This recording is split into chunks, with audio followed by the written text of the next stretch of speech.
Hello, guys. Good evening. This is some last minute tips for your GS4, your ethics paper, right? So let's just get to it.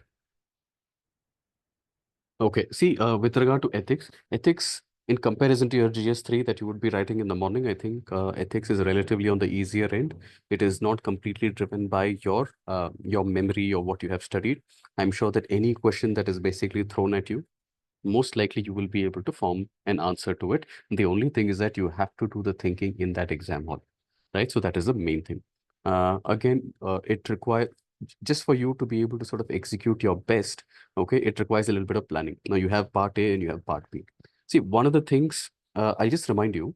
Some of you have not been able to complete the GS4 paper, but you were able to complete GS1, 2, and 3 in the mock papers. Okay, so just before this, you did find that this one paper took a little more of an effort from your end, or 302 may you finished it, 303 you finished it, or a question, like one question you were not able to complete.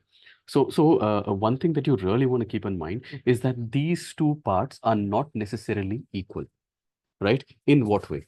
So if you look at part A is approximately exactly 13 questions, okay, and 13 questions for 10 marks each. That is 130 marks, but that is 26 pages, right? That is a total of 26 pages. Okay. Part B, on the other hand, is essentially, your six case studies, and each of those case studies for 20 marks. So this is 120 marks, right? But in terms of the number of pages that you're going to attempt, it is, let's say, 3.5 pages per case study, right? So overall, let us say you have six case studies. Okay. I'd recommend you try to stick as much as possible to 3.5 pages for the case studies. Why do I mention this? See, in your 10 marker, you're going to be given 2 pages and that's it, right? So there is no way you're going to go overboard, right? You know where exactly you have to sort of close this.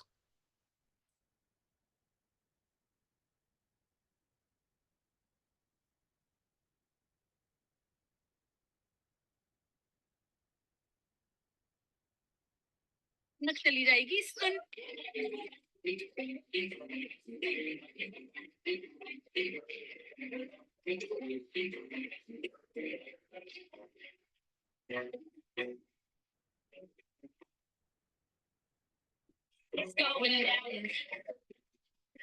An Indian startup has just received a valuation of good gay marriage, though, right? Is that different? If a gay man wants to marry a gay woman, I'm all for it. Good gay marriage, though, right?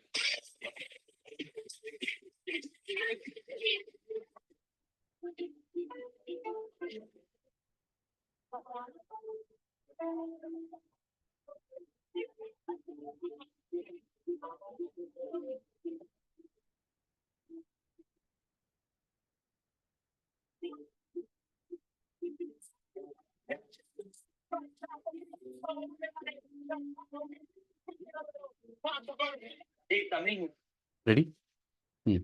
Restart.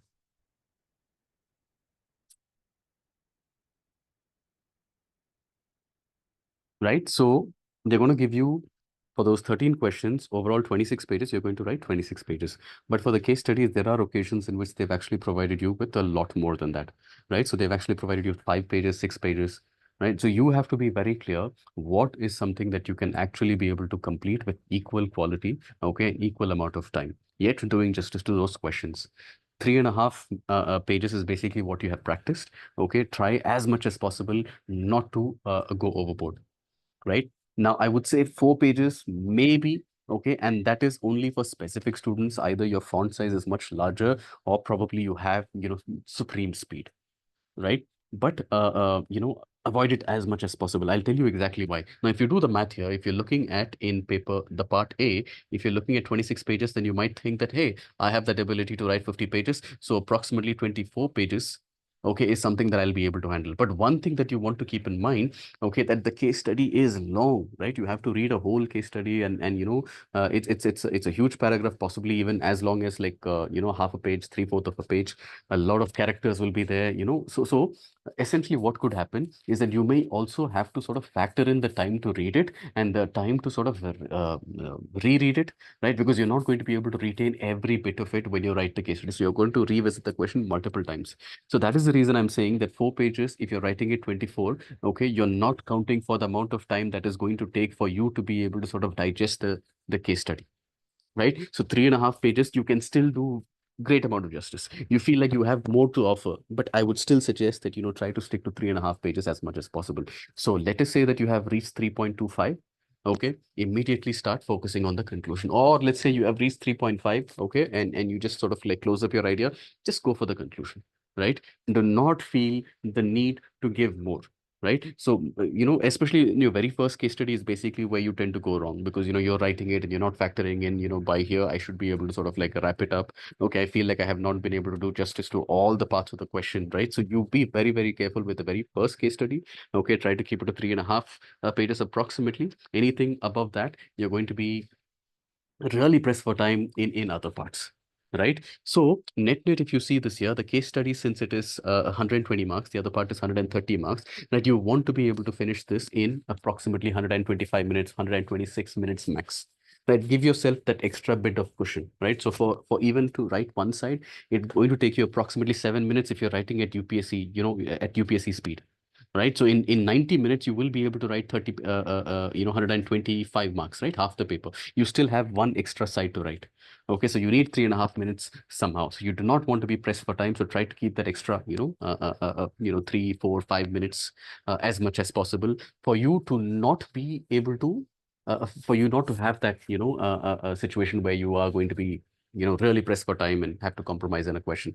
Really avoidable, because this is not a paper that requires a lot of, your knowledge or anything. It is easy to write. You are going to be able to attempt all the questions. I don't think anybody is not attempting a question, okay, because of lack of knowledge. Okay, it is just application of knowledge. If you read the question, you should be able to apply and write it. So there is no excuse for not writing 50 pages, right? Okay, or completing this entire paper. So that is the main sort of point. Ensure that this is the very first thing that you sort of target.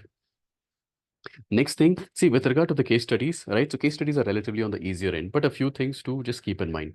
See, when you write the stakeholders, ensure, see, if they're asking you specifically for the stakeholders, you may want to add more stakeholders, even indirect stakeholders. Try to create 8, something along those lines. In the rest of the questions, let's say you have 6 of these stakeholders.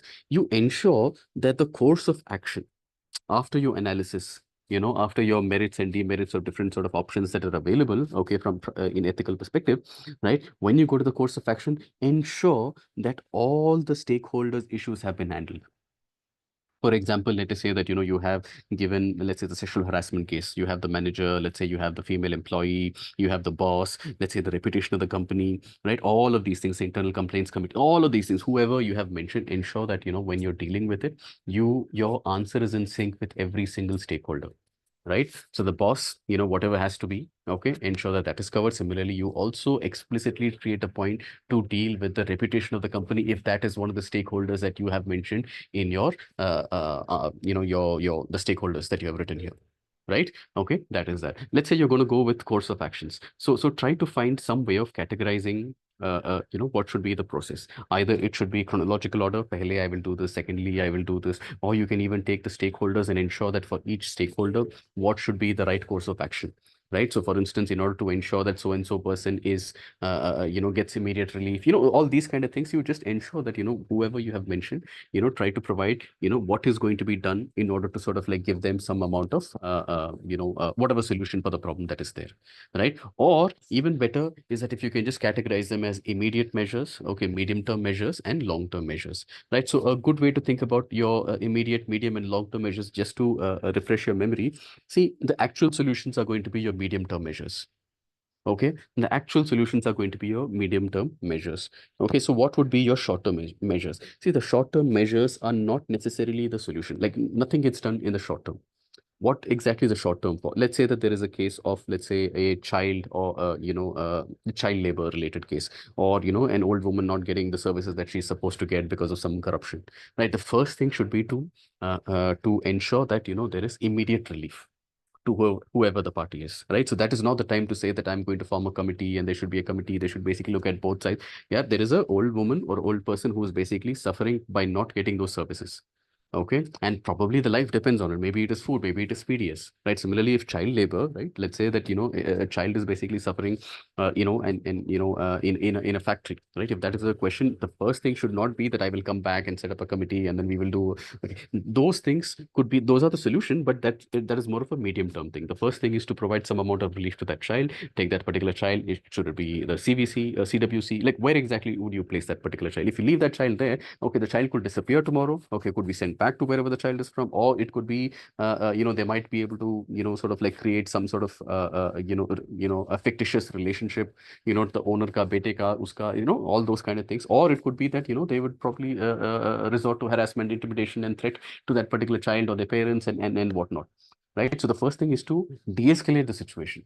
Right. So short-term measures are for de-escalation, to diffuse the situation, okay, to provide some amount of immediate relief. That should be there. Medium-term measures, what do you want to have? Every other kind of solutions, a solution that you can think of, okay, setting up a committee, or, listening to both sides, or to ensure whatever kind of measures for that particular case is there, you try to place them in these medium-term measures. Okay, this should be the bulk of your ideas.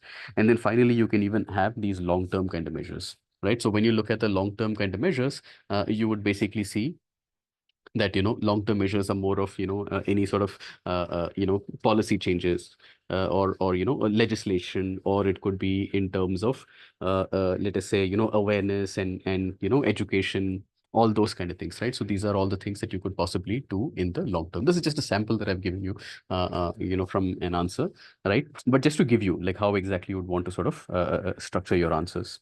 I hope this is kind of clear. See, again, the long-term measures are not necessarily a solution to this particular problem that is happening today. Okay, preventive measures. So long-term measures are basically preventive measures. It is those measures that you can, put into place to ensure that such episodes don't happen in the future. Okay, right. So in case there is like, let's say, a sexual harassment case, or there is a immediate sort of corruption case, you do not want to be saying that the first thing that I'm going to do is like I'm going to raise awareness and educate the public and educate the officers, and we are going to have some training camps, right? So these are all later. Okay, so this is two. These are mostly long-term measures, and these are mostly preventive sort of measures. So I hope this is kind of clear. So adopt some sort of like categorization, which will basically help you organize your thoughts better. And even for the evaluator, they'll be able to understand your train of thought a lot better. Right. So this is another one.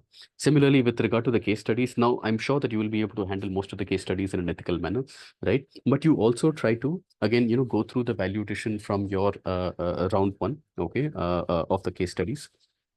Try to incorporate the different models that I have provided, right? So in one question, you try to approach it with the utilitarian and deontological sort of aspects. Okay, just go through that value addition, you'll basically understand. So for one particular case study, you use that particular approach, create that kind of a debate. Right, so you're basically using some ethical frameworks, ethical sort of concepts into this, right? Apart from just solving the case study.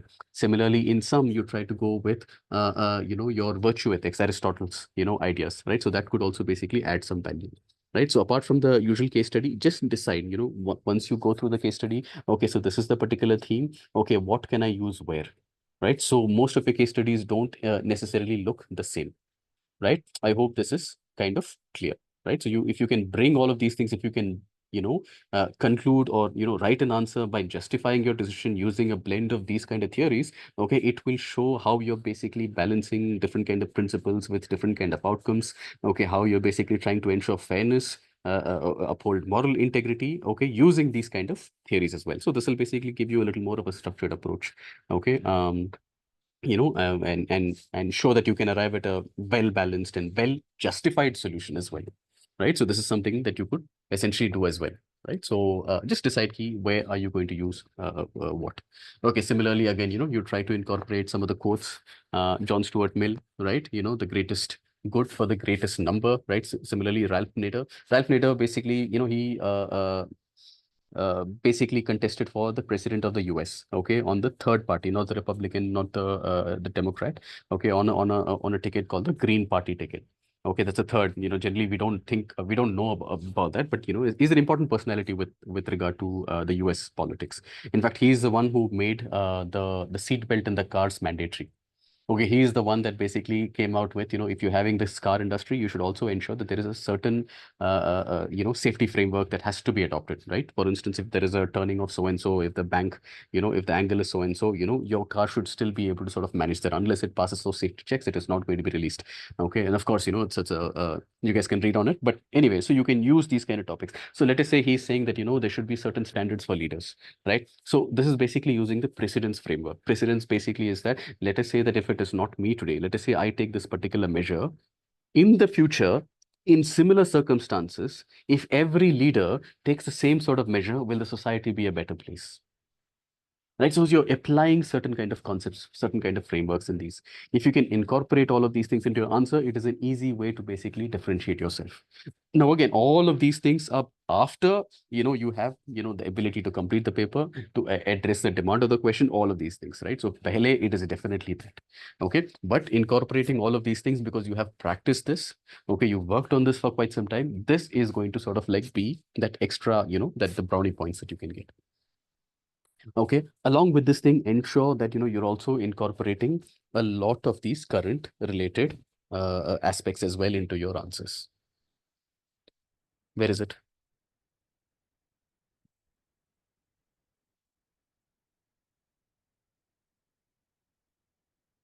Where is it?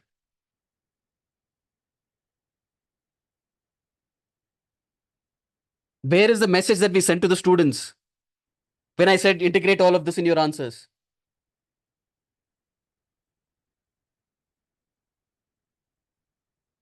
How many times should I say this?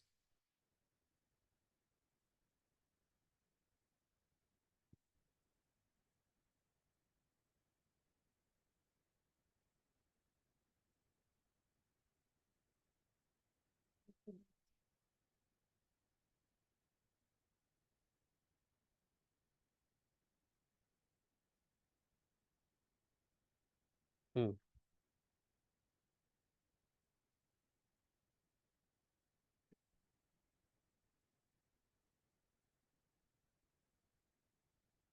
Where is this part, Harika?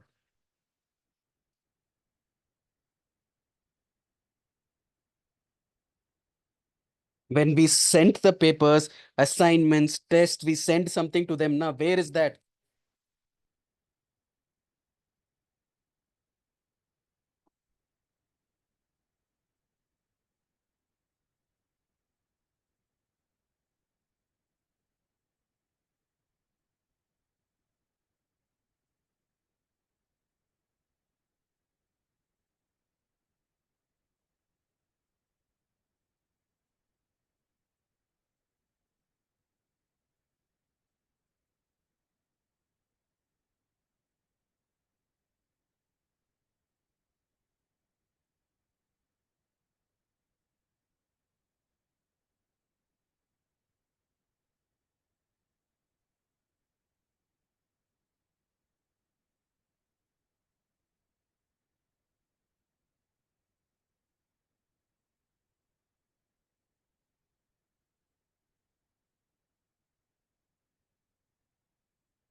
Right. So essentially, when you're writing your ethics, you also, this is an important pointer, right? So when you're writing your ethics paper, just remember to include a lot of GS knowledge, especially from your polity, your governance, your social justice.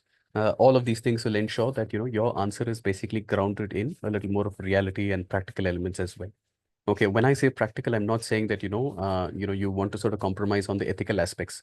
But what I'm suggesting is that go beyond just doing the right thing. Also showcase what could be the right things to be done. For example, let's say you take example one. Okay, so let's say we are talking about child issues.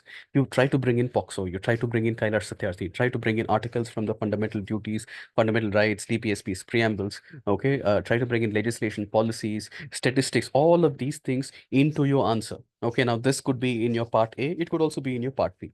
if there is a question, let us say on, let's say, international relations. Okay, again, I'm just going to club this. Okay, in case whether it is part A, whether it is part B, be sure to mention your Article 51, right? So you have a promotion of international peace and security, maintaining just an honorable sort of relation between the countries, fostering respect for international law, settlement of international disputes through arbitration as a primary. So basically, there are many things that you could bring into your answer in order to justify the kind of measures.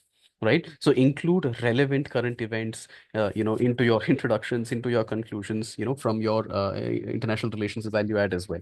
Okay. Similarly, let's say take, for example, you're writing about environment, right? So in case you're writing about environment, try to mention, your articles, your treaties, your acts, your bodies, your reports, your conclusions, all of those things. You have seen this in your environment value add, in your round one test. If you can go back and see, it's there in your GS2 as well. It is there in your GS3 as well, right? So for instance, let's say there is a case study of, there is some sort of a pollution case that is happening, right? So your answer should cover key aspects regarding pollution in India, okay, such as, any related acts, any kind of role of the regulatory body, okay, any past relevant judgments, some best practices, and so on and so forth. So just to summarize, right, your answer shouldn't just use ethical terms, right? Honesty, integrity, uprightness, moral fortitude. Apart from that, because, very soon after 10, 15, 20 pages, your answer is going to start sounding a lot more repetitive. And also it is going to sound repetitive. It's going to sound very similar to the person's paper that the evaluator must have evaluated just a while ago.